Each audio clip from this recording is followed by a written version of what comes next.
Hello, everyone. Welcome to the Glow Podcast. I am Taylor, and I'm here today with a very exciting guest. I have Bernie, and we will get into kind of talking to her a little bit more. But before doing that, if you are new here, we are Tailored Marketing, and we partner with organizations in the healthcare, longevity, and wellness space to fuel growth through strategic marketing strategies. So if you are interested, drop a comment below. Bernie, thank you so much for coming on. I'm so excited to have you here today. If you would, I would love if you would just kind of give a little bit of an introduction so the listeners know who you are. Thank you so much. I'm really Yeah. excited to be on this podcast.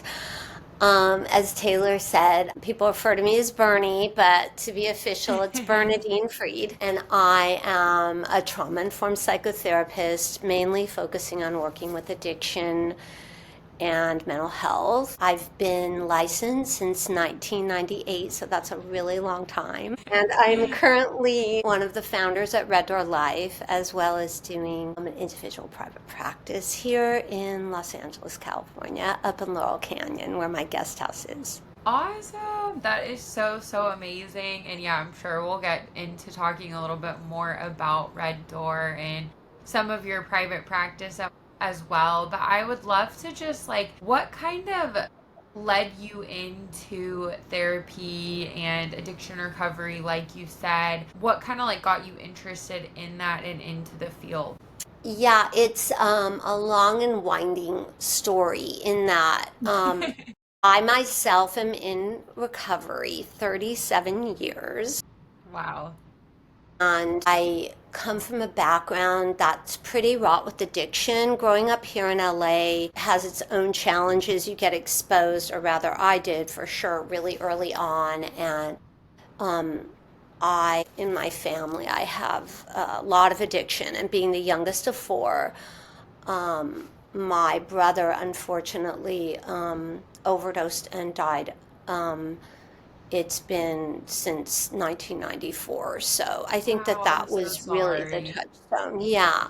Thank you. I'd already been sober several years. I was in graduate school when he passed, but that really was the thing that got me into really wanting to work in mental health and in the field specifically of addiction and opiate addiction. Yeah, no, I mean, I feel like when you come to with a personal background, like you said, you had a lot of addiction and mental health issues and stuff in your family, it allows you to be able to relate to people a lot more and kind of builds that trust immediately because they're like, oh, they get it, you know? Yes, Yeah, very no. true. Yeah, and so I know that you co-founded Red Door Life, and so I would love to kind of hear more about that and what kind of you have going on with Red Door. Yeah, well, Red Door Life is really like it's co-founded by myself and my husband Alex, who we've been together for 40 years, have our own recovery experience, having Yeah. met when we were both very much in our addictions. So that's also incredibly rare to kind of get sober with a partner because oftentimes people are pretty unsuccessful in doing so. Yeah. But we were very fortunate in that we were able to do that together. That said, and I would probably look at the fact that losing my brother to addiction, to give you a little more background, he at the time was living in a sober living here in Los Angeles. And he had gone out and relapsed, came back to the sober living that he was living at, and they insisted that he, quote, get honest. So they wanted him to comply with the rules. And because he refused to do that, which is incredibly common for people that are in the struggles with Yeah, addiction, for sure. that said, he was thrown out, and that night ended up overdosing alone in my mother's bathroom. Wow. So I'm sharing all of that to say that a lot of the model of the Red Door and how we work is really trying to undo the aloneness. We really believe that the stigmatization and pathologizing of what happens with people that struggle in high acuity with addiction, oftentimes the shame and the aloneness and a lot of the feeling like they can't reach out and tell others or be kind of real about it really led to his demise. So our mission at the Red Door is to really help people to meet them where they are.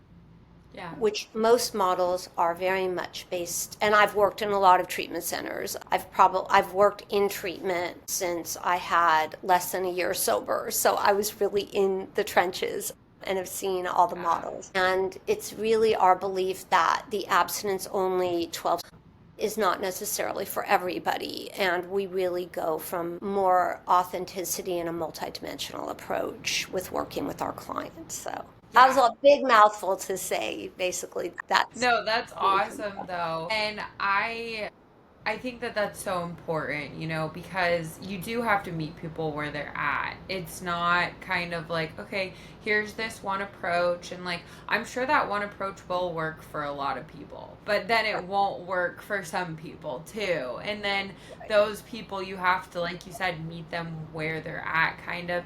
And so, I guess, what does that kind of look like with Red Door, and even when you're doing counseling too, individual counseling, meeting people where they're at? What does that kind of look like? I'm sure it's different on an individual basis. It is. I mean, it's really tricky because, it's not like here's your set of to-dos, and if you can just do these things, you'll be sober and you'll get it. I mean, that sadly, I mean, if that worked, I would do that, but Yeah. that's more of a compliance model.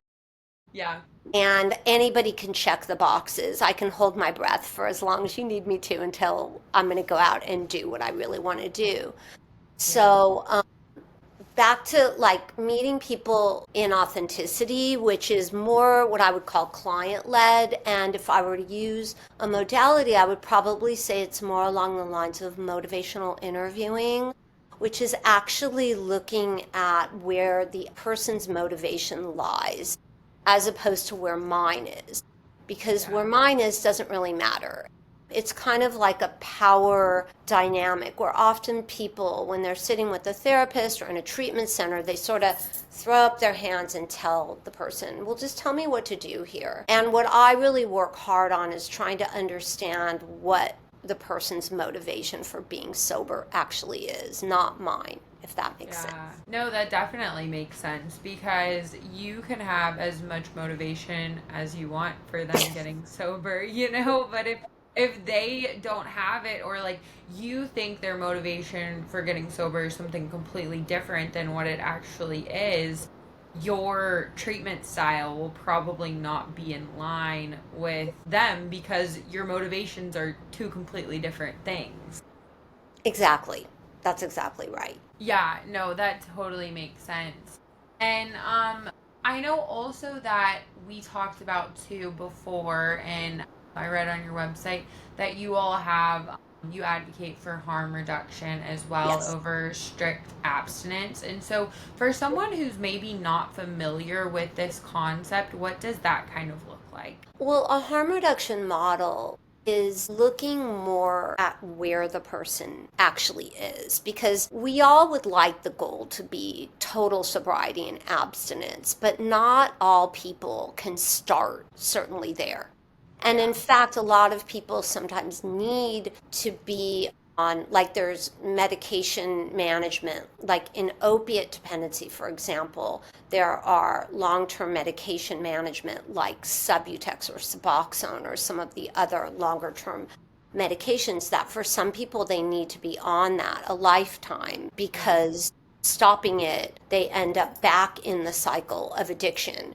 So being able to be more open, allowing the person, say, for example, using things like cannabis over like methamphetamine, I'd rather to have a softer, easier time with the person. Being able to meet them with their idea of recovery might be, well, I can smoke a little bit of cannabis like a few times a week as opposed to shooting methamphetamine. We'd much prefer that. So it's Yeah. kind of trying to have a much more open mind about what sobriety actually means. And it's really up to the individual as opposed to the hard, fast, abstinent model, because not everybody can do that. Yeah.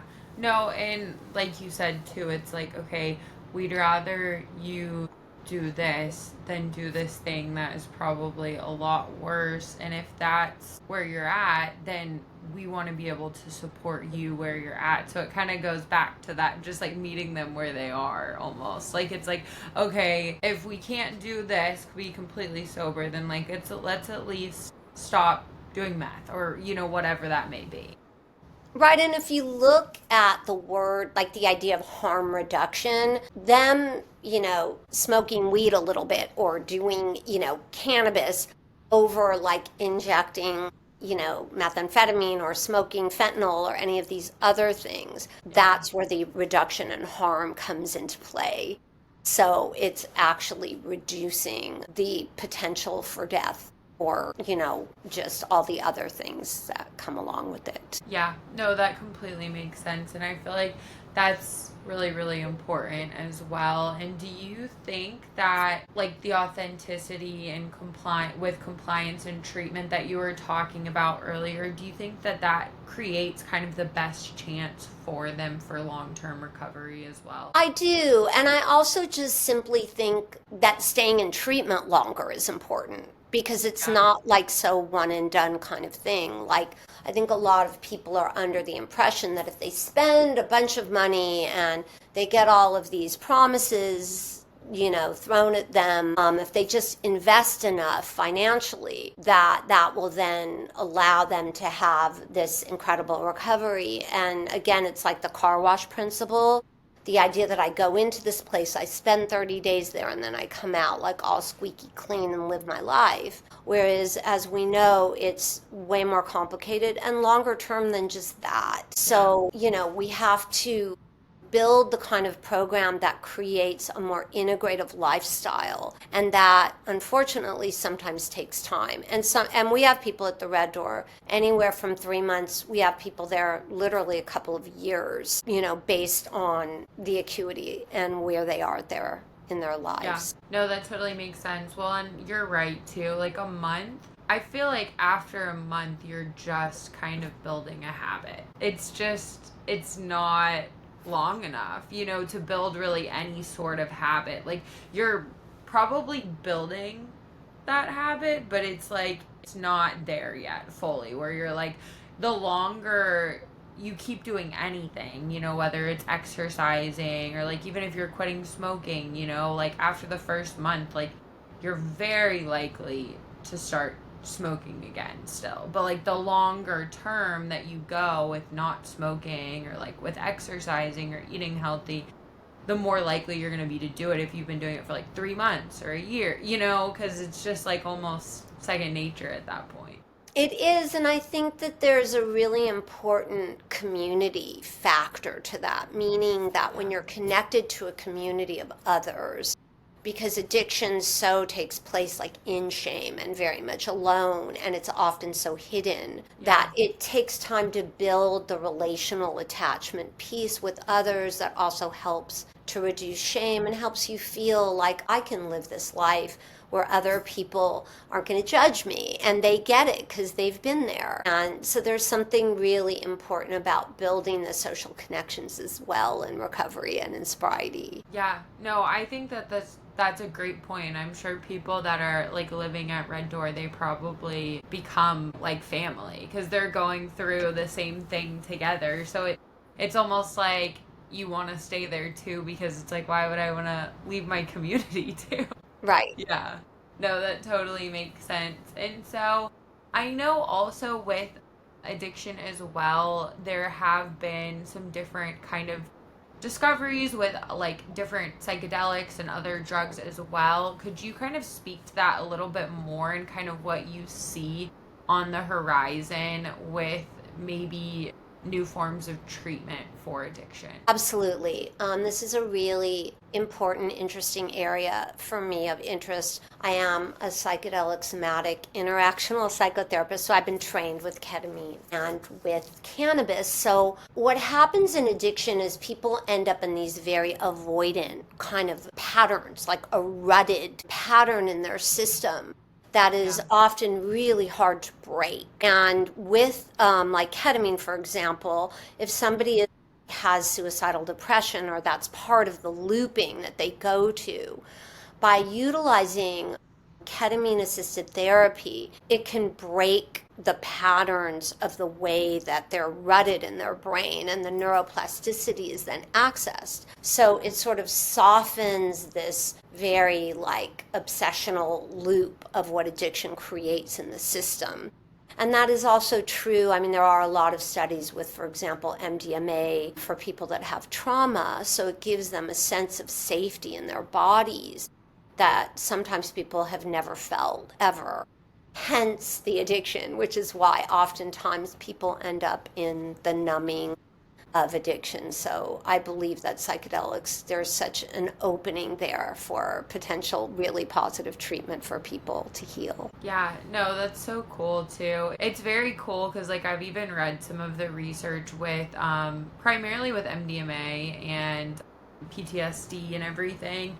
And it's honestly, it's very, very crazy the results that people are seeing with it, and like for how long we have thought of it as like not a good drug. And like, I mean, it has to be used in the correct environment and everything for it to be therapeutic, but it is very insightful to like see how it's starting to be used. Yeah, and there is, it's very important what they talk about in the psychedelic work is the set and setting, that it's very important that it's done in a therapeutic contained modality, hopefully with somebody who's really trained in what they're doing. I mean, it's my opinion, a little bit unfortunately, that currently there's a culture of like people that will like go take ayahuasca like in Peru and kind of like fly over there and blow their mind and then come back and it's a Wednesday and they're in their car driving. I get nervous about Yeah. these types of ideas because I think that there's, the whole like idea of the medicine curing people. I see it more as like a tool, like a multidisciplinary tool, just like CBT or AA or therapy. It's just one of the tools. It's not like medicine is the thing, because I think that sometimes people are under the illusion of that, and it could actually end up being a little bit dangerous when it's not integrated in the person's life in a way that's helpful. Yeah, no, that totally makes sense. It's like, okay, it's not just you have this one transformative experience, but you have to integrate it with other things that are also going to support your recovery or your treatment as well. Exactly. Yeah, no, that totally makes sense. And so, what is kind of on the horizon for you with Red Door, with your individual practice? And then I think you said you also had a book potentially too. Yes. So, I would love to hear more about all of the exciting things you have going on. Yes, I mean, because I'm old, I've been doing this a really, really long time and have been like in the trenches, if you will. Yeah. I really think that I have a pretty good sense at this point of the areas that I think really need to shift overall in mental health and the stigmatization. And so, in terms of the Red Door, really continuing to work in the community and in a multidimensional approach for me is really everything, where we build that sense of connection and oneness. Because so much of what's happening in the digital world and people just even being on their phones and the isolation, is ultimately really unhealthy for mental health on the whole, but also for addiction. And so having a place like the Red Door where people can actually feel connected to others, like in real time, like we have Sunday dinners where people come and gather, barbecues, and just a place to go. So the actual physicality of all of that is really, really important to me. Expanding on that. As I mentioned before, the longer term time, because, I'm not naive to the cost, Yeah. Unfortunately, the cost of treatment and mental health in general, it tends to be a big barrier for a lot of people. And so one of our hopes is to try and solve that with creating like a co-living, co-housing type environment where people can live where they're with others in community, but it's not just so expensive that they're unable to do Yeah. that. So that's ultimately one of the things that we're looking towards building, like a co-living, co-working type environment. That's awesome. Yeah. Yeah, that. And then, Alex and I, we really believe that we have a story in living as people that are in recovery and building and working in this field to be able to kind of put out into the world just what is needed really and highlighting community as being Yeah. core and authenticity over compliance, meeting people where they are and not imposing a certain modality on them. Yeah. So No, that's that'll be awesome. part of our book. And we have plenty of stories that go along with. So, Yeah, no, that's super, super cool. And I feel like you have a really awesome story to share with, like, where you started and now you're in recovery and you're helping others with treatment and in recovery too. So I feel like for anyone who's gone through something similar or really, gone through anything hard in their lives, to be able to see people who have come out on the other side and made like a real difference in the world is really, really cool to be able to see. yeah, and as I mentioned, I think in when we met, I was talking about our daughter Daniela, who is studying at Columbia in psychedelics right now. I mean, it's sort of an interesting story because Daniela, who will be 24 on August 13th, she, not only is going to be working in this kind of groundbreaking world because she's going to be working with the psychedelic studies at Columbia, Yeah. but also just the fact that she was born on August 13th, which happens to be the day that my brother passed. Yeah, it's like 8 years to the days. It's kind Wild. of she is such the walking embodiment of giving of somebody that yeah, it's like a very spiritual thing because normally on that day I would be grieving the loss of my brother, but instead I have this beautiful child. Well, she's not a child anymore, but you know what I mean. She's still your child. She still is. She always will be, but you know what I mean. Yeah. No, that's super, super awesome. And that's so cool too. Like, because, like you said, on that day, you were grieving, and now you're like, okay, now I have something to celebrate on this day. And, like, it's still, I'm sure it's sad when you think about your brother, but it's like, okay, I have my daughter now too. Right, and it's somewhat like she's an angel that was sent to us. Like it's almost like his way of showing us, that he's okay. Like, Yeah, for sure. No, definitely. It gives you a little bit of peace of mind for sure. yeah, yeah. Awesome, cool. Well, let everybody know what is the best way to find you online, and then also find Red Door as well if they're interested in learning more. Sure. Okay, so to find me, my website, should I just give you what it is? Yeah, you can just give me what it is, and I'll also put it in the show notes too so everyone has access to the links. Great. So it's Bernie at reddoor.life. That's Okay. one. And then there's Bernie at insideout.cc. That's for my private practice. Awesome. And then for Red Door, it's Red Door Life. Let's see, reddoorlife.com. Okay. Yeah. Cool. Awesome. Well, that is great. Thank you so much for coming on. You're I so really, really welcome. appreciate it. You've been great, Taylor. Thank you so much. I really appreciate this opportunity to get the message out there.